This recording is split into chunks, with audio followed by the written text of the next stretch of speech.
today in Rich in Relationship. We're going to talk about knowing when to take charge and maybe how. And the nature of partnership is that you're two equals. And if you're two equals, how can someone take charge?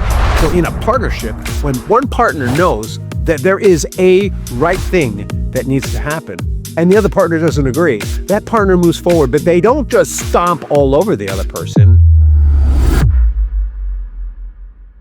Welcome to another episode of Rich in Relationship. I'm your host, Rich Heller, and today we're talking about knowing when to take charge, particularly for men. And I want you to know this applies to women, to whatever gender you choose, this applies to you, especially if you're in a partnership, right? And the nature of partnership is that you're two equals. And if you're two equals, how can someone take charge? Well, the fact of the matter is that in partnership, each person has their strengths that they bring to the party. And when a situation comes up that leans into one individual's strength in the partnership, the chances are that one individual should take the lead. That depends, of course, on the circumstances. It may be that that person is going to take the lead through their partner, depending on the circumstances. So recognizing, number one, when to take the lead and how is really important. But here's the other part that makes it a little more complicated. There are some situations where, because of your strengths, you're going to know what the right thing is, and your partner cannot be sold on it. They can't be sold on it because of their own fears, their own old emotions, their own traumas, their own hurts, but you know it's the right thing. How do you do that without stomping on their feelings? What I mean by how do you do that? How do you move toward that thing that they're so afraid of without stomping on their feelings, without disrespecting them, and in a way that still honors yourself? And guys, for us, what this is about, maybe for all people, what this is about, maybe the difference is how we do it. It's about our principles and our values.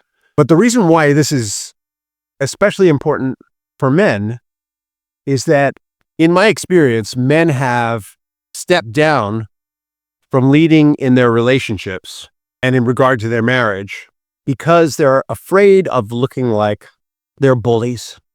They're afraid of looking like they're toxic. They're afraid of looking like they're not respecting their wives. They're afraid of looking like misogynists. And let's just throw out for now whether all men are misogynists or not. My personal belief is all men are misogynists because we're kind of raised into it. It's an unconscious bias. We're going to throw that out for now. Actually, let's not throw that. Let's keep that in the room. It might be because unconsciously we have some misogynistic tendencies that have been handed down to us from thousands of years of men being in charge. It might be that we actually feel a little toxic, and that makes us work even harder at not looking toxic. And so the trick here is when there is something that needs doing that we just can't get her to buy into, that we know needs doing, how do we air all that out in a way that she can receive? And when do those situations come up? All right, so let's talk about different leadership situations. I'm way off script here, by the way. And that's okay. Men will naturally want to lead when it comes to, in some regard, any regard you can imagine, the safety of their family. They will have a natural inclination to lead in that regard because for thousands of years, that's what men did. It may no longer be, I need to have a gun in my safe so that I can shoot someone who comes in. It might be that too, though. It's going to be, my house needs to be a secure and safe place for my family to live, meaning it can't really leak. And there needs to be electricity, and there needs to be water and heat and maybe air conditioning. And maybe the environment around the house needs to feel safe. And maybe the guy needs to have a relationship with other people around them, an understanding that they're going to look out for each other. I have a neighbor here, and we have a complete understanding that I watch his house and he watches mine no matter what. We just do. And the reason is the house on the other side is a rental house and there's nobody in there, or the people who are in there are temporary. The people across the street want no relationship with either of us for whatever, or anyone else in the neighborhood. The other house across the street is owned by a business, and so they're not personally invested. Of the immediate houses, We are the most invested and dedicated to maintaining and preserving safety in our immediate vicinity. And so we naturally look out for each other. That's a very guy relationship.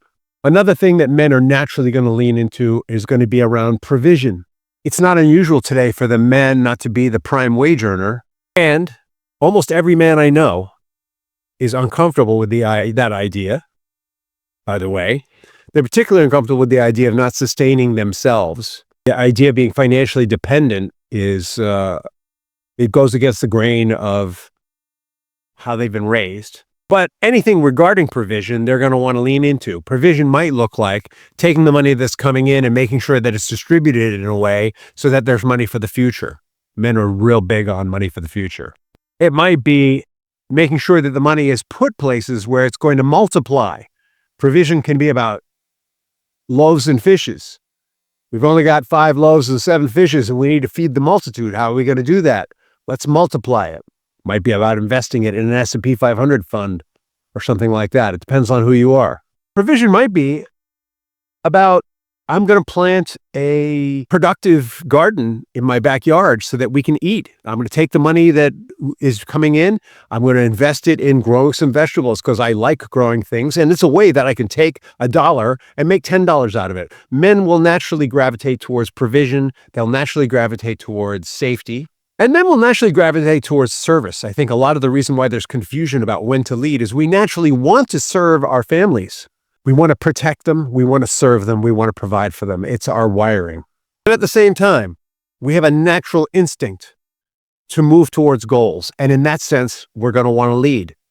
And it isn't always appropriate for us to lead. And most of us have backed out of that role. I don't know about you guys. I'm going to talk for myself. I backed out of that role in my family for a long time. I allowed my wife to lead for a long time. And a big part of my life has been about systematically growing those parts of myself and taking responsibility back. Systematically taking responsibility back. And I'm going to want to, in the same sense that I want to lead in areas of provision, I want to lead in areas of safety. I want to lead in areas of service. My wife wants to lead in services, in areas of relationship. She wants to make sure that we're connected to our kids. She wants to make sure that we're connected to our kids' friends. She wants to make sure that we're connected to their parents if our kids are young. She wants to make sure that we're connected emotionally to people in our communities. She's going to arrange, she wants to make sure that people are coming over. She wants to make sure that we're going out, because part of how women provide safety is through emotional connection. We do it, men tend to do it more contractually, like with this guy I have next door. I like him. We don't go out drinking together. We don't watch football together, but man, I know that if he hears something going on over here, he's going to be here and vice versa. He knows that about me. And we haven't even talked about it, by the way. We just have an understanding. Like, men are terrible at talking about that stuff, but we have an understanding. Women are going to talk about it more, and they're going to talk to establish a basis of feeling, a foundation, an emotional foundation that feels safe and nurturing in all the contexts I just talked about. Cooking and cleaning, anyone can do that. Used to be the woman's job. Anyone can do that now. Home repairs, women can do that. They may not want to. Men can do that. They may not want to. It depends on what your natural ability, affinity is. But if you're a guy and you don't do home repairs, the chances are you're going to manage the person who does do the home repairs, because you're going to have a natural desire to want to have some understanding and make sure that that thing is taken care of in a way that your wife may not. And there are exceptions to this rule. There are women who, on the scale of masculine and feminine, have very masculine tendencies. And there are men who, on the scale of masculine to feminine, have very feminine tendencies. But the fact is that the most feminine guy is probably going to out-masculine the most masculine lady, probably, because of the wiring of our brains and the way we do things. That's a whole nother discussion, a whole nother podcast. All right. Now let's get down to how leading in these areas that we just talked about, there's probably going to be a natural understanding, unconscious understanding that we're going to lead in those areas that I've talked about. The men are going to lead in the areas I've been talking about. Women are going to lead in the areas I've been talking about, because that's how it's been for thousands of years. And it's kind of built into our operating system, our unconscious mind. You might even talk about it.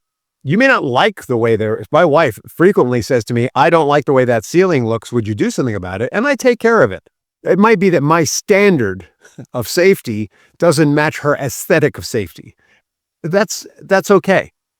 And there's going to be a lot of stuff that I just do. I'll replace the pool robot without talking to her about it because I know that the pool needs to be cleaned.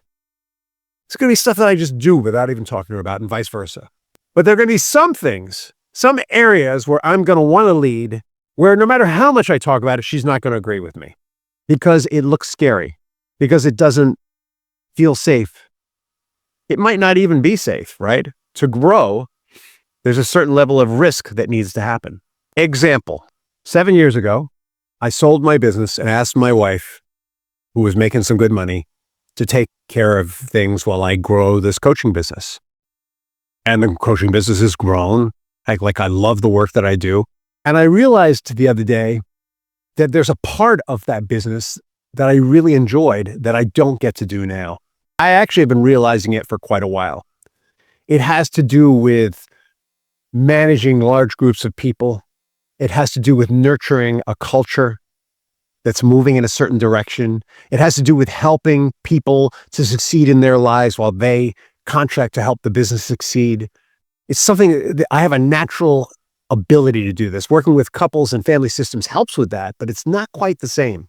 And even though my coaching business continues to grow and thrive, my wife is still the prime wage earner, and I don't feel I'm sustaining myself as adequately as I could. And so I made a decision that I needed to do something about it. And when I went to my wife with the solution, she was like, "Oh, I don't know about that. That sounds like it's going to disrupt the fabric of our life." Those are her exact words. It's going to disrupt the fabric of our life. Made her really uncomfortable. And no matter how much we talked about it, she was just like, you're going to do what you're going to do, but I don't know. And a part of me really wanted her buy-in, and I really want her blessing, and I want her permission. A part of me really wants that. But at the core, I know this is something I need to do because I have a core principle regarding myself, which is I need to be self-sustaining, not independent, but interdependent. I need to be more of a contributor than I am. I need to develop and grow these talents because I know that when talents are buried, that I don't become all of who I could be, and I won't serve society and the greater good as well as I can. I know I need to do this, and there's nothing I can say that will really communicate it to her. And so the decision I've made is I'm going to do it. And my job as I do it is to meet whatever concerns she has about the fabric of our lives as I move along. And so that means being emotionally aware of the needs of our family, emotionally aware of my wife's needs. And when she says, "Hey, you're not as present as you used to be, and I miss you," saying, "I love you and I miss you too. Let's spend some time together. Hey, I'm sorry that I can't make as many meals as I used to. Let's figure out another way to get those in because this thing that I'm doing is really important for me, but you are really important too." In other words, because I have a core principle that I know that if I don't follow it, it's the equivalent of cutting off an arm for me. And I like my arms, and my wife likes my arms, and she needs my arms around her, even though she's afraid that this choice, this direction I'm moving in, will shred the fabric of our lives. And make no mistake, it will. I need to reassure her that as we're taking certain threads apart, we will be weaving new threads together. I need to reassure her that there will be benefits for her and benefits for the family. I need to reassure her that I will remain emotionally present. I need to reassure her that anything that I used to do that I'm not doing, we are going to get covered. I need to make sure that she understands that the trust and the safety that we have worked on for 7 years will remain present step by step as I move through this.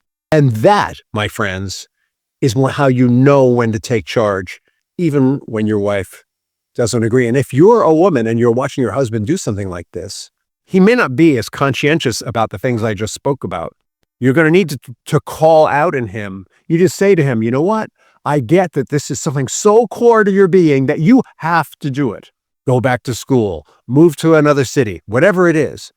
And because I love you and I know you love me, I demand that you address the needs of our marriage as you do it to the best of your ability. And I'm willing to sacrifice for you, but I'm not willing to give up everything so that you can have this that wasn't the deal, right? So in a partnership, when one partner knows that there is a right thing that needs to happen, and the other partner doesn't agree, that partner moves forward, but they don't just stomp all over the other person. They do it in a way that's respectful, that's caring, that's in alignment with the frame that they've built around their marriage, the rules, the frame, whatever you want to call it, they built around the marriage. That's within their marital contract. And if you're seeing a partner and you feel like you're being stomped on, it's not about saying, how dare you do that? It's about acknowledging that it's something that's so important to them that they're willing to step out of the frame that you've been in, or is a better way to put it, they're willing to step out of the vehicle for expressing love, support, safety, provision that they've been in, but they need to stay in the frame, the contract of the marriage to the best of their ability. And there's a lot to this. Ladies, this applies to you too. The tendency is going to be to express an emotional need and not really know how to translate it into an action. Or maybe you're going to be afraid to translate it into an action until the emotional need is received. Men, the tendency is going to be to lean into an action without really exploring the emotional part. Guys, you really need to lean into understanding what it's like to walk in your wife's shoes. And ladies, you know what it's like to walk in your husband's shoes to some extent, because if you've been competing in a male-dominated society, you understand the male mindset. You need to help your husband understand, empathize, have compassion for their feminine side and yours. A man who knows where he's going inspires trust. A man who is lost creates doubt. And I'm telling you that because it might be that your partner's fear is so intense that the only way you can inspire trust is to let them know, I love you and I care about you, and I'm going to do this because I know it's what's best for us. And I promise you that if it's not best for us, I will change direction. But I know that it's best for us. Trust me. Certainty builds trust. You know, when a ship is in a storm, the captain inspires trust by being certain that they are still heading in the direction that they chose to head and that they're going to get there. Even if the captain is feeling fear, even if the captain is feeling trepidation, their job is to be certain that they're on the right path and moving in the right direction. And so if you're in this position, move with certainty. Guess what? I'm talking to my unconscious mind, not just yours. In order to do this, you need to know your core values and principles. Your core values, your values build your principles build your ethics build your morality.